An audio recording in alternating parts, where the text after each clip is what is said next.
All right, welcome. Good morning, everybody. My name is Brad Bernthal. I'm the Executive Director here at Silicon Flatirons, and welcome back to Silicon Flatirons and Colorado Law School.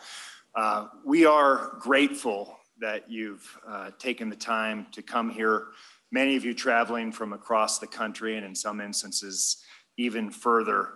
This, as I think everybody appreciates, has been a super important and powerful couple days for Silicon Flatirons, especially coming out of the pandemic. The regular routine of making this migration to Boulder in February had been interrupted. And wow, thanks to all of you, participants, speakers, everybody here at the Silicon Flatirons team for making it a success. If you've enjoyed the conversations yesterday and those to come today, I encourage you to take a look at our website in terms of upcoming events. We've got a new series this year on ethics in artificial intelligence. That next event will be available virtually as well on February 27th. And more locally, as some of you in the area know, we host a variety show which brings 5 or so new ideas to the spotlight. The next variety show is going to be February 28th. And then my colleague, Professor Harry Surden, in April is going to be doing a full conference on generative artificial intelligence. Look for that to follow later this spring. That should be a lot of fun. Yesterday was fabulous. We are still recounting the votes from the debate. I'm not fully sure what happened. Nonetheless, it was an intellectual feast. Which inspired a friend of Silicon Flatirons. Is Patty Limerick here? Patty has been part of Silicon Flatirons conferences over the years, and she wrote a limerick inspired by yesterday's discussions, by which Blake responded by running, hey, ChatGPT, would you produce a limerick on this? I'm happy to report that Patty won. Her limerick goes, "The internet has entered midlife, immersed in conflict and strife. It is rattled, intense, and deficient in a sense. So doubt and distrust are now rife."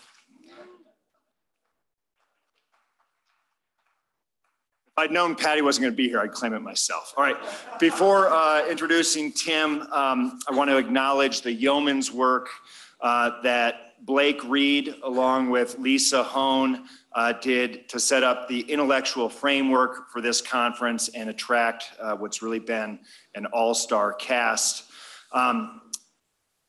Thank you, Blake. If you don't mind, please help give Blake and in absentia Lisa.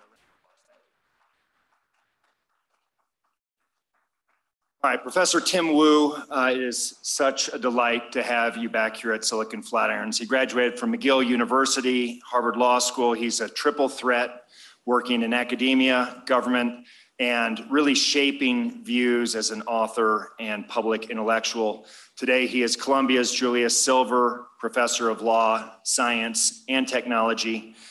In public service, Professor Wu has served in roles at the state and federal levels. He served as enforcement counsel in the New York AG's office, worked on competition policy for the National Economic Council during the Obama administration, worked in antitrust enforcement at the Federal Trade Commission, and most recently, Tim served in the White House as special assistant to President Biden for technology and competition policy.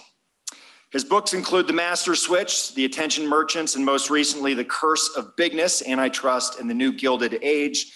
And as if that is not enough, has twice won the Lowell Thomas Award for travel writing. Pretty cool. This is not Professor Wu's first Silicon Flatirons rodeo. Indeed, back in 2003, 20 years ago at this conference, he introduced a little concept that got some traction called net neutrality. The following year, then Chairman Michael Powell came back to Silicon Flatirons at this conference and addressed that topic in his For Freedom speech. And continuing that forward in 2015, FCC Chairman Tom Wheeler, who was here yesterday, announced the FCC's plans to institute new rules just days before the FCC approved them. Last night, Tim told me something really powerful He said that some of his best work over the years has been directly tied to this conference. And for all of us who have been here yesterday and today, I don't think that's totally a coincidence. Listening to great conversations when you're in proximity to terrific minds who are having principled discussions, these things are intellectually nourishing. And I think we're in for another intellectually nourishing day today. And I am delighted to welcome back Tim Wu to get us started. Tim. Well, they say you can never come home, but I feel differently about that here. I love coming here. It is truly wonderful and, in fact, kind of moving to be back. I realized I knew exactly how to drive past the pylons to get to the law school or whatever you need to do. And, you know, it's sort of in my head. You do something 20 years, it sort of becomes a habit. As was referred to, I sort of owe a great debt to this this conference. I started my academic career here, really in a sense. I mean, I was at Virginia, but my first academic conference was here. Phil Weiser invited me. I think he made me pay my own way because I was, you know, it was reasonable. But and that's I started there. And as I was saying, I was looking back at some of the stuff I've written over the years, and in fact, I think my pieces for what used to be called the Journal of High Technology Law, I believe, now the Colorado Tech, I don't remember the exact title, have been the most influential things I've written, maybe outside of the books. Not only the initial work and founding theories related to net neutrality, but the White House's Competition Council, I think, traces its existence to work done here as well. And so I think this has just been a formidable place for me, at least. And you know, the organizers, and I hope you keep this doing, do a great job of getting right this balance between federal and state officials, policymakers, academics, practitioners, students, and the people who come back over and over and over again. It's like a reunion. So eventually I'll get to speech, sorry about this, but you know, if there's coming back, I was seeing old friends, Phil Weiser, Chris Yu, Julie Brill, Paul Ohm, Howard Shalansky's been coming here for more than 20 years. I'm sure I'm gonna, Dale, of course. There's so many people, I'm afraid I miss people. Harold Feld, Hal Singer. So it is a, you know, it's a gang of people who are thinking of stuff, and this is an amazing conference. All right, so to be candid, I had a completely different idea for this speech at the beginning, which is I thought I'd reflect on, you know, the other panels where I was sort of jumping up and down, wanting to say stuff. But a student, Richard Koch, who's in the audience, he convinced me that I should talk about something different than anyone else has been talking about, and I thought that was good. Those reflection things actually never go well. I wanted to talk about something that I'm thinking a lot about my academic work now, at least the last 2 weeks of it, and something we thought a lot about in the White House, which is the challenge of getting industrial policy right. Or, as many of you know, industrial policy, it's no longer debated, it's back. We're spending tens, hundreds of billions of dollars. Everybody is, meaning everybody, the United States, China, Europe. So there's a little bit less of a question of whether so much as how to spend. And I want to put that also in the context of the theme of this conference, which is the midlife crisis of the internet, maybe because the traditional response to midlife crisis, particularly for middle-aged men, is to spend a lot of money on things. And it seems like maybe that's part of, it's a little too fanciful, but maybe that's related to, in some ways, how we can deal with the midlife crisis. So I agree with the premise. I agree the internet has reached what you might call a middle age, at least shows those signs. The internet, by one count, is 53 years old, if you count it from the ARPANET if you count from the adoption of the TCP/IP protocol, 1983, that would make it 40 years. It's hard actually to believe that, 40 years, 20 years ago was the beginning of silicon flat irons around that period and the first paper. So we've kind of been here for half of it academically. Anyway, as a younger man, I was very interested in the long cycles, I'm still interested in this, of information technology centered on disruptive technologies. They tend to have similar patterns over the 20th century, early stages of great uncertainty, but enormous amount of optimism, a tendency towards consolidation, a kind of earlier, two kind of potential golden ages. One, the sort of open period of great flourishing, optimism, a lot of market entry and competition. And then often, even after consolidations, the early stages of monopolization, dominance, still things were often quite good, but in the long term, stagnation. And one of the things I was very interested in that book was this question of how you reboot the cycle. Once you've reached something like the AT&T monopoly, which, as many of you know, lasted 70 years, how do you maybe, that be 70, 50, 20, how do you start going? What can reopen consolidated industry? And, there's a lot of signs that we have, not the same as the AT&T monopoly, but some level in the internet platform space reached a level of sustained consolidation. It's been like that for some time, somewhat resistant to the logic that many thought, in the 2000s. I think if we were here 20 years ago, it would have been the conventional wisdom, Google, Facebook, these didn't exist yet, Facebook, but Google, Amazon, eBay, whatever, these companies would surely be around 5-10 years, but surely replaced and, overcome. But that didn't happen, and they've stuck around and achieved a certain dominance and entrenchment. So the question is what shakes things up? And, that's a big topic. What I want to focus today is on the potential of government-funded research projects. At some level, it was ultimately the internet that did the most to shake up the telecommunications sphere. And that began its life, as we all know, as a government-funded project.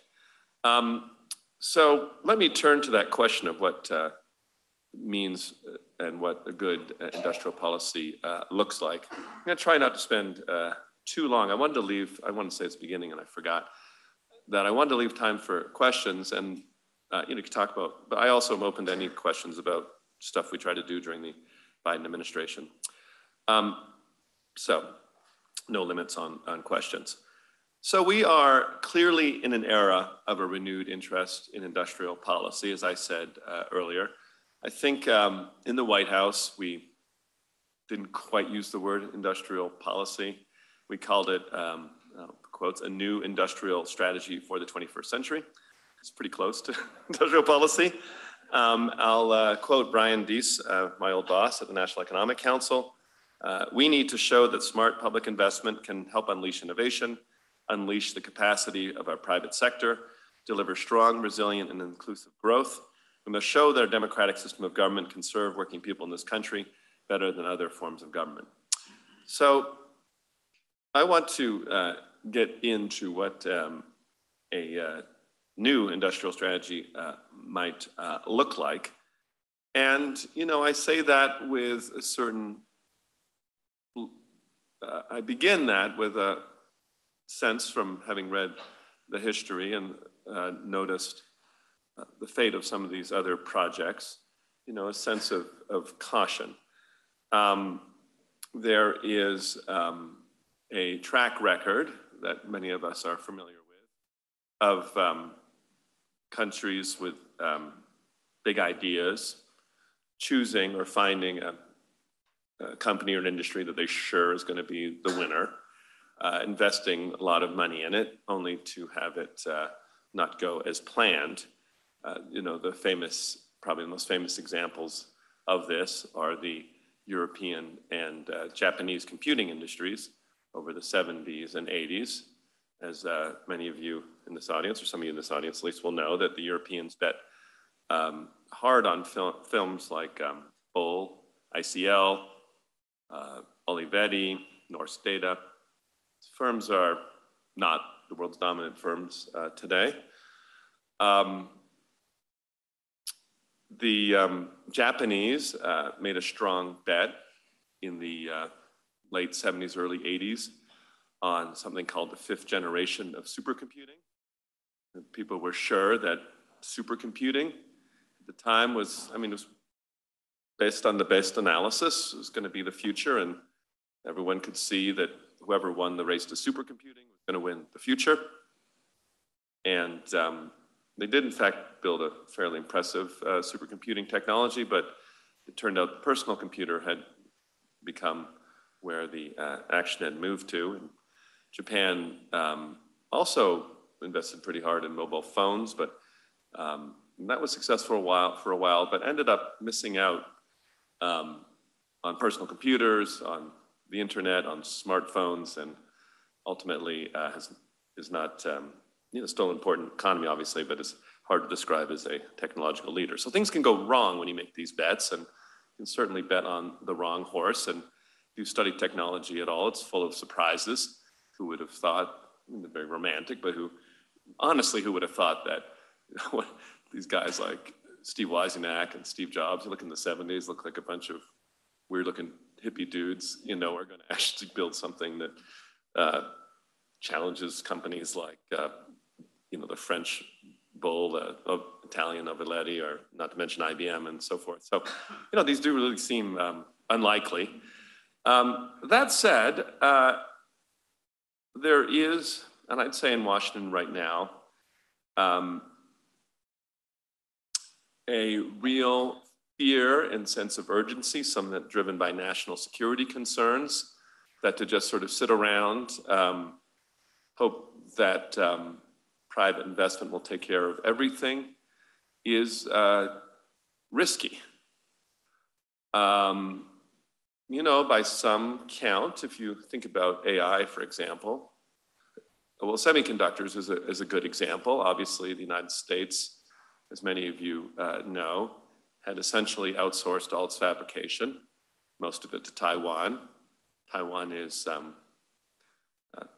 many of my family members are from Taiwan. I can tell you it's extremely close to mainland China. And you don't have to be a military strategic genius to notice it's a strategic vulnerability to be entirely dependent on Taiwanese chips. Either that, you have to be dependent on Chinese chips, and then you're in a different situation. So there's that sense. There's a sense that maybe the contest for the future really will be about a few high impact contests. Maybe AI is one of them, maybe quantum computing, who knows? And if you sort of sit on the sidelines, twiddle your thumbs, there's a risk of maybe befalling the fate of China, 18th and 19th century, where they sort of stayed away from things and missed out on modern armies and so forth, and became a very subservient power. I think that's one of the things that motivates China in the competition in the United States, that not acting, not being ahead was a huge disadvantage to the Chinese empire in earlier times. So that's why I think I am genuinely mixed on the problem. But I want to approach this not as, it's clear there's going to be industrial policy. It's already been clear for a long time based on military spending that we're going to spending. And the question to my mind is how you can be smart about it. And I think it's worth returning to this conference on the internet, returning and studying carefully the periods in the 60s and 70s, which was sort of the last golden age. I think we need to do more on this. I encourage the scholars in this room to do some hard thinking about this era. I want to not spend forever on it, but talk about a few of the projects during that time, and what we did and what we didn't do. So one thing we invested in was the Apollo moon mission, which was obviously a success. Sometimes that's held up as an example of what should be done, and it cost about $152 billion in today's dollars. But it's hard to compare that success with the internet, which is almost unfair, but when you look into how much was spent on the ARPANET and NSFNet and the entire investment that came up the internet, it was, I think in dollars at that time, a grand total of $124 million. So, less than the budget of a random federal agency for 1 year was the whole thing. The return on that investment, I don't know how you would measure it in terms of total economic productivity, but it must be hundreds of billions, not trillions of dollars. So that one worked out. And I think there's something learned even from those two examples to begin with. There was, while the Apollo moon mission obviously landed on the moon, and there was a lot of advertising about the spin-offs. I think Velcro came out of the moon mission and maybe better missile technology. But it was very directed, very specific, a lot of single-use technology that really hasn't been ever used again, right? We don't have our own individual space rockets or anything. There's been efforts. Obviously, SpaceX is a private version of this, but it was sort of a single sort of use and not very broad or foundational, and not an input into a lot of other industries. The interesting thing about the internet invention, I think very important, is there were firms involved, but it didn't involve such a specific or directed target. It was, broader. It was for, I would say, foundational. Ultimately, I don't know if they were thinking at the time, it was to create, it ended up creating an ecosystem as opposed to an industry. And this leads me to what we didn't do in the 70s and 80s, which you might have thought, given that was an era of industrial strategy. We did not decide that IBM and AT&T were going to have a free ride and have all the love and support of the federal government. Obviously, a lot of government contracts and a lot of government spending, but they also had the Justice Department hunting them down and trying to break them into pieces. And in fact, the Justice Department did break AT&T into pieces in the height of this period of competition with Japan. And that might seem completely backwards to someone who believes in national championship supporting industrial policy. Wait, you're going to take the most valuable, one of the most advanced tech companies on earth and break it up. Similarly with IBM, the Justice Department sued in 1969, I believe, seeking the breakup of IBM. So through all the 70s and early 80s, IBM was under antitrust, was in the midst of antitrust litigation. The court case took 13 years or something. And one of the things they did early on, IBM hoped it would settle it, is they unbundled software and hardware right at the beginning. Maybe one of the most consequential things the Justice Department ever did for tech was making it that you could buy software or software would operate with a computer separately. I don't know if it would have been that way, but it's possible maybe software would still be bundled with, inseparable from hardware. I don't know. Maybe it would happen, but it certainly happened faster. And that's its own kind of industrial policy when you think about it. So I'd like to think of it that way. In the 70s, the FCC began a series of actions that sought to protect the companies operating over AT&T's lines from AT&T. These were called the computer inquiries, leading later to net neutrality ideas. That was, in my view, its own form of industrial policy as well. In a sense, I don't know if subsidy is the right word, but certainly support or the nurturing or the giving of space for an industry on top of the lines. Now, that one also blossomed, not only, and I think all they had in mind, this is a good example how you can't know the future.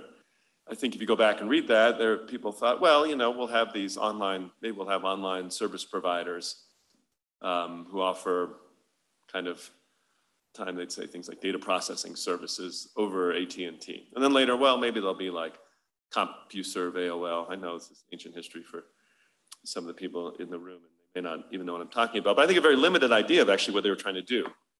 But it turned out that you sort of like create a garden and things grow that you don't expect. And frankly, the whole internet and web industry, in fact, the web itself grew on top of that foundation.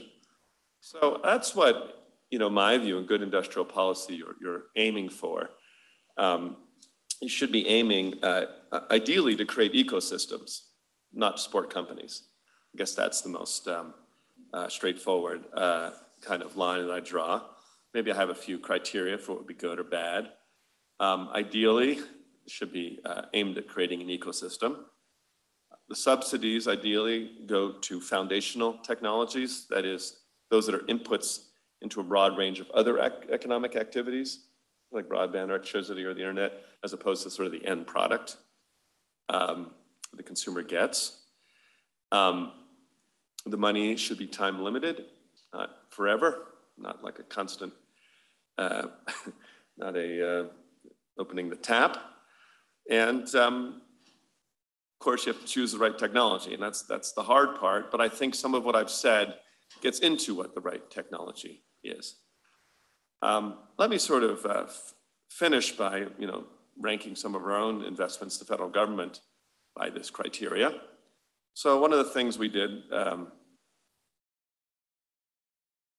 was invest in a tech industry that's more than middle age, a little even beyond middle age. The airline industry gave them $56 billion during the COVID crisis. Now, they were suffering, and some of that was to maintain employment, but it's hard to see that as a great industrial policy, basically supporting a given number of companies.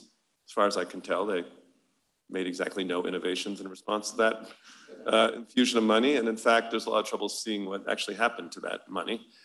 And it's also created, I talked about time limited or not, the airline industry is now confident if it's in real trouble, another $50 billion will be waiting for it so it can return to not saving money or pursuing the same policies it has before, which amounted to a massive amounts of stock buybacks and purchase of debt and running and not having to worry because it knows it's backed up. So that is not, in my mind, good industrial policy. I think we do a lot better with the broadband project, which is currently being overseen by Alan Davidson, $65 billion broadband. Now, it already exists ecosystem. It's not like it doesn't, but it's easy to see that's foundational, bring more people in and so forth. Alan Davidson of the NTIA, our speaker yesterday. CHIPS bill, also not bad. I don't know if it's perfect by my criteria, but nothing is. But somewhat broad. Semiconductors are obviously an input into a huge number of industries, not an end product.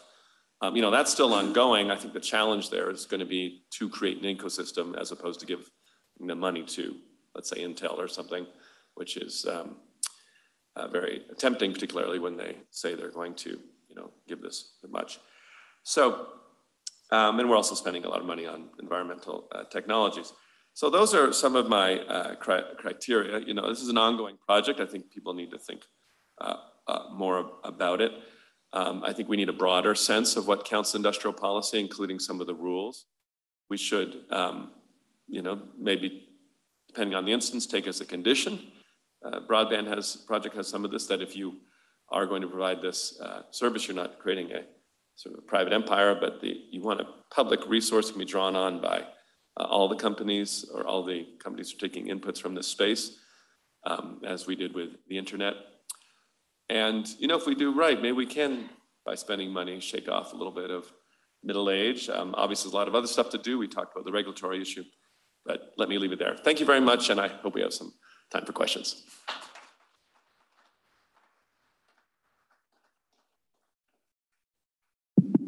All right, as always, the first question will go to a student. Christopher, I know you're a student of life, but we'll come back to you next. Current student for the first question. And I spy a couple of folks in this quadrant, so I'll cold call in a second if I can see it. Rich.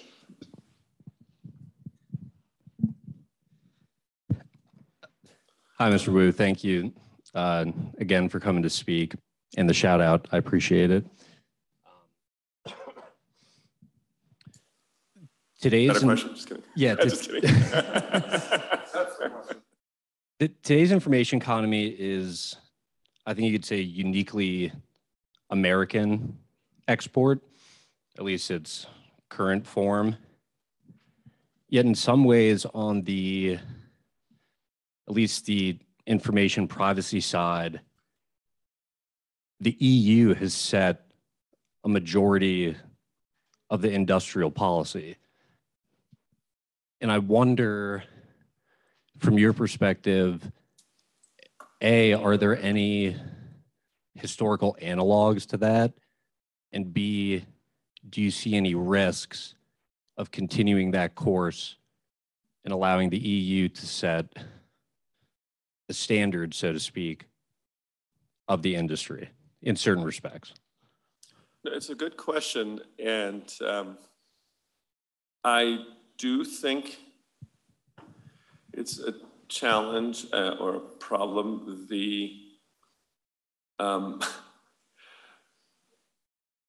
The conventional wisdom, which I think is probably right, is that in some sense sovereignty matters, and playing by your own rules in ways subtle or even less so is more likely to lead to success of your own industry. And the United States is usually, particularly overseas, wanted to play by its own rules, and you can see this in areas like the export of intellectual property and so forth. So, there's always the sense that a rule which may seem facially neutral will in fact end up disadvantaging American companies. Certainly that's when American companies think about the DMA, Digital Markets Act, which names a limited number of companies, which in some forms, they haven't, I don't think, settled on the total number of companies that are subject to that law, but in some versions it was just American companies. And even, sort of facially neutral, but disadvantageous. On the other hand, it's, that law doesn't apply worldwide, it applies in Europe. But I do think it's a long-term risk, but I think maybe I don't go, not just in terms of economic performance, but also in terms of reflecting the democratic will of American voters. There's something vaguely colonial about being ruled by another country's laws and your preferences. And we generally agree with Europeans on many things, but many other ways are subtly different. So yes, Congress's continued inability to exercise the will of the people in this space does leave us in position where we're, to some degree, in something that seems to matter a lot, which is platform policy, subject to strong influence, if not rule, from overseas. Christopher. Good to see you, Christopher, again. Yeah. Microphone's coming. I should say, historically, Chris and I, in the early days of this conference, had a long-running series of pieces on net neutrality, which were in my view, now classics. Yeah. The speech that you gave in 2003, I responded in 2004, published in this journal, and you rebutted, and then it's off to the races. Yeah. So we both have a role in getting this fight started. I refuse to take the blame for how long it's gone on. So I'm fascinated by this move, and it's very clear that industrial policy is a much bigger thing now than it's ever been. And it used to be anathema for a lot of people, but I find myself, you're inviting us to try to do more scholarship, and I want to bounce it back at you. Sure. The example you gave of the moon mission reminds me, it was a Cold War thing. Sputnik's launched, it was clearly tied to ballistics. And I'm reminded of an article that Roger Knoll wrote about will national laboratories survive the death of the Cold War? Because natural labs are by the Department of Energy, which is the reason we don't have an energy policy. It was always about strategic defense. Mm-hmm. And his answer was no. And so there's an argument that one of the success stories is the Manhattan Project, which is like 4% of GDP, right, was mobilization by this need. And I'm also struck by, Shane Greenstein wrote a book on the history of the internet where he said, his argument is that this is not a model for industrial policy because if you actually talk to the people, they weren't actually making industrial policy. They didn't have any of the benefits that you correctly see were not in their minds. Right. They were lucky. And I keep thinking, you made fun of supercomputing as industrial policy. There's a wonderful paper by a guy named Juan Rogers that looked at, we had DARPANet and that pissed off all the CS people because they weren't defense contractors, they couldn't get in. CSNet failed. The NSFNet background was created to link together 13 supercomputer centers we created for industrial policy to compete with the Japanese when it's in the 80s looked like what we had to do. And again, it sort of confirms this idea. There was industrial policy behind the NSFNet, but this wasn't it. It was exactly the supercomputing supposed revolution that never really came. Yeah. So the question is, can we get any insight onto when this works? I mean, we can't just throw money at it and think it's going to work blanketly. Do you have any initial thoughts on when you do industrial policy and when it's most likely to succeed? I mean, in theory, that was the topic of the speech. Doesn't seem to have succeeded. But first of all, I take your point about. I mean, that's why I think it's a good topic. It's something like that policymakers really need to hear more from us on. I kind of think I kind of agree that maybe I need to drop the supercomputing has obviously come back. I think I mentioned that to Mark Warner, the senator, and he's a very avid industrial policy advocate, and he mocked that as ridiculous. So all I can say is what I said already. We should, it's happening. We should be cautious. There's obvious low-hanging ways in which you can make, I think, big mistakes. And I think that is usually about, it seems simplistic, but it can happen very easily, subtly or less subtly, choosing one company, putting them on life support, forever as their winner. So that we know that's bad. And then we know we have these good examples, but sometimes they're quite random. And I was talking to one, it's a fellow who does a lot of this, and he's like, yeah, I know it's not gonna, it's gonna be waste. Some it's not Europe, China, they waste, but then they do, many things are wasteful and you do get somewhere, and this is, we're at high risk. I mean, Manhattan Project's a good idea. Is there something that's like the nuclear bomb right now, which if China gets it, we'll feel like, well, we've really sort of if we had lagged 10 years in getting nuclear weaponry, it might have been a completely different future. So there's always that kind of thing hanging out, and certainly the Defense Department will scare the hell out of you and say a lot of stuff like that. Keep going, yeah. I'm going to take a quick moderator's Sure. privilege, if you don't mind, Tim, and ask you a question. So you invoked the metaphor of ecosystems several times in your remarks.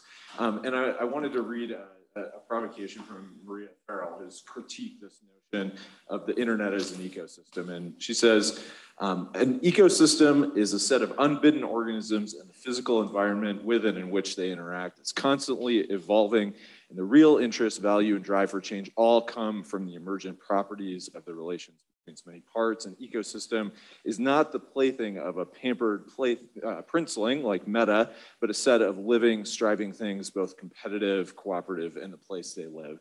And so I wonder about this in this frame of industrial policy and in thinking about industrial policy for the internet. What's missing from it that is required to treat the internet genuinely as an ecosystem, to involve its human participants and its outcomes? Yeah, I think the ecosystem metaphor is metaphor, not obviously literal. I haven't read that full sense, but I'm interested in the critique of it. Maybe I'll explain without trying to defend a metaphor, that what I think I have in mind is the government investing in something that ends up being a common resource for a lot of economic entities and people. But let me just focus on the producers at this point, producers or businesses. In a classic platform or infrastructure setup, you have a essential business, and then you have the dependent businesses on top of it. And I think some of what we want to see is, and when you really are successful, that input is provided at a very low cost or in a very easily accessible way so that businesses can exist without being fully vertically integrated. This might seem like a ridiculous example, but I think it's important to demonstrate what I mean. If you didn't have a road system, so every company had to also build their own roads, it'd be the barriers to entry, you couldn't open a store unless you build a road. It would be very, very challenging to do so. The challenge I think we face on the internet, just sort of reduced, is we think used to, and if you think about also operating systems, used to have an environment where, particularly though with the internet and HTML being the best example, the web, and TCP, internet, where you had a low-cost, open input that made it possible to start a lot of businesses earlier and thrive and so forth. So that is only the sense I mean in it. And that often ended up with a lot of economic activity that no one could have predicted, which is why I sort of bring in an organic metaphor. I think there's, maybe I could call it, you should fund gardens or something. It starts to make me sound like business school professor, but like you should fund a garden, you should sort of fertilize it and see what grows, as opposed to like trying to grow one prize orchard, I guess. So I know these are all very metaphoric, but we need, there is a desperate need to do this, and it is very easy to get caught, especially in government, especially when the government relations people are reassuring you that you have to give them this money in order to face off the Chinese threat. That we need to sort of hold the line a little. Let's go for a closing question to David.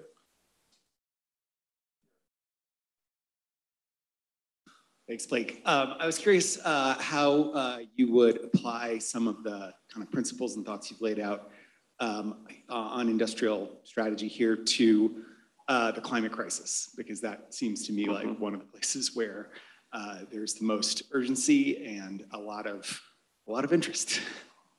Yeah, it's a good question. I didn't work on that in the White House, so I take some, and I know the Europeans were really mad about the law that we were so happy about it, but I think I would take the same general approach. That it's better to subsidize categories of things as opposed to individual companies. I'm not sure to the degree which we are doing that now.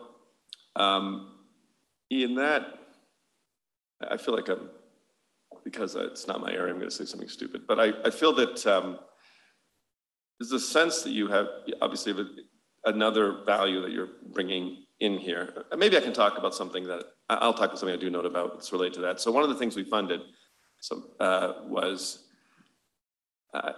I called it internally net neutrality for electric chargers.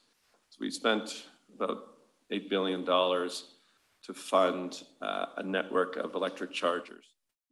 And obviously it has a climate-related, electric chargers for cars, sorry, electric vehicles. But not only cars, we thought it could be any. We wanted it, and we worked, and it seemed very important to us that that network be open to any car, that even any kind of vehicle, and not be sort of locked down as a set of things. So if we're going to throw this kind of government money into it, we managed to get Tesla to agree to open their network to other cars as a condition of getting some of this money, which seemed like a big step forward. And, I think the thinking there, I was so proud of that project as long as it succeeds. The thinking is we wanted to incentivize two types of groups. First, potential entrants into or already existing car manufacturers. We're going to do electric vehicles, but we're going to have any network to build to. And also consumers who might be thinking about buying an electric car, but I don't know, we can buy a Tesla, we know they have a network, but if we're going to buy this other one, or we're just going to get stranded on the road somewhere. So there's an effort to try to, and that's an example of the kind of, that was an example I thought was good industrial policy, put it that way. All right, thank you so much. Appreciate being invited back.